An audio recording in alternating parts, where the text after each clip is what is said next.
Hello everyone, welcome to Pambatha Mangazi. We are here to update you of what was happening in the Genesis namhlanje mhla 27 March 2026. Okay, sikhumbule izolo ukuthi impumelelo uGabriel okheshi bakhe balala ngakuyena. Namhlanje uwenda ujabulile for impumelelo ezingane zakhe uze uyasho ukuthi neMarona umafavuke njengoba esezoya eGhana nje. Wathi nje nawe mpumi izinto zakho sezuright phakathi kwakho noGabriel wabese ethi uMarona uthe kumele athole ipassport.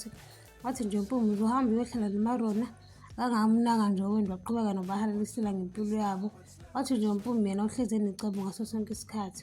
Wathi uFelicia ohlulekile uGabriel udansela esami isiginci. Ubonke bakithi ulokhu encinge njalo uMarona ukuthi angahambi. Uyasho kuyena uMarona ukuthi ubambo lwakhe kanti futhi uyamthanda. Washo khona ukuthi amaphutha ayenzeka empilweni. Wathi Marona khulileka bonke uzongivakasha nami ngivakashele. Wathi nje bonke angeke kwenzeke kanjalo once waya kodwa kuzobe sekuphela uthando ngoba i-distance iyaqeda uthando.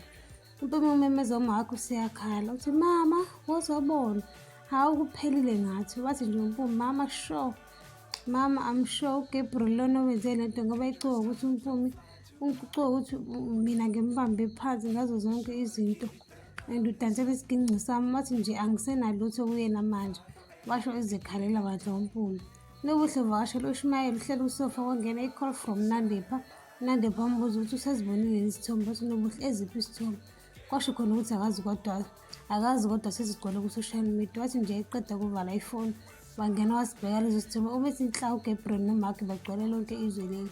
Kade bayabuka no-Ishmael noFestus. Wavela wathi uFestus kuphelile-ke uMamFelicia uma esibuyelani noGabriel. Wavela waphuma Nobuhle lapho uyafa ukudinwa. Umoko noFelicia bangena eGenesis lapho abasebenzi abanakile bazibukela amafoni nje angithi basamangazwe yile ndaba kaFelicia noGabriel. Wathi uyababuza bonke ukuthi akusasetshenzwa yini la ekhaya. Wonke umuntu ugqolozela ifoni yakhe and abanendaba nokuthi ubani ungenayo. Wavele waqhamuka omunye wabasebenzi osebenza e-reception waze bakhombisa izithombe. Wavele wagula uFelicia nkosi yami wangazi ukuthi enze yini wabamba ikhanda washona le wababaze njalo. uGabriel uthola i-call naye uyabuzwa ngendaba yakhe noFelicia ukuthi sebebuyele neyini. Usho khona ukuthi akazi bahlukane nonkosikazi wakhe.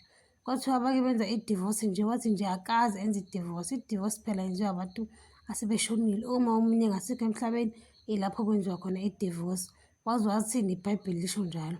Gabriel uthumela izikora zakhe ukuthi zizokhipha umpumi noma wakhe endlini yakhe. Bethi bayachaza bavele bafonela uGabriel babuza ukuthi boss sezenjani ngalabantu. Athi nje uGabriel ngicela ningikhiphele bona lapha endlini yami. Aqeda avala ifoni. Hawo basho khona ukuthi asisebenzi nabafana basho khona ukuthi asisebenze thina abafana baya ekamereni bayokhipha izingubo zabo zokugqoka. Athi nje uWendi buyiselani izinto zethu emuva nithinta ama-underwear ethu. Kwasho khona ukuthi azizwa lutho izikora zaGabriel sezibakhipha kuphela. Kuthe kusenjalo kwafika uGabriel wathi uyamncenga umpumi. Kwasho khona ukuthi nje ayikho into engayincenga naye wafika waqhubeka wabakhiphela emnyango. Wakhala bakithi uWendi wathi nje kubo bonke abantu abasenza nje uwena Gabriel lona. Nobuhle uzotshela uma wakhe ukuthi uyahamba yena ngoba angeke akwazi ukuhlala noGabriel endlini eyodwa. Wathi uyakhuza uFelicia wathi Nobuhle nami ngiyophila impilo yami njengawe manje ngiyohlala nomuntu wami endlini yethu. Ngiyabamba la ningakhohlwa uconnect notification bell no-subscribe nami sho umbono wakho. Bye.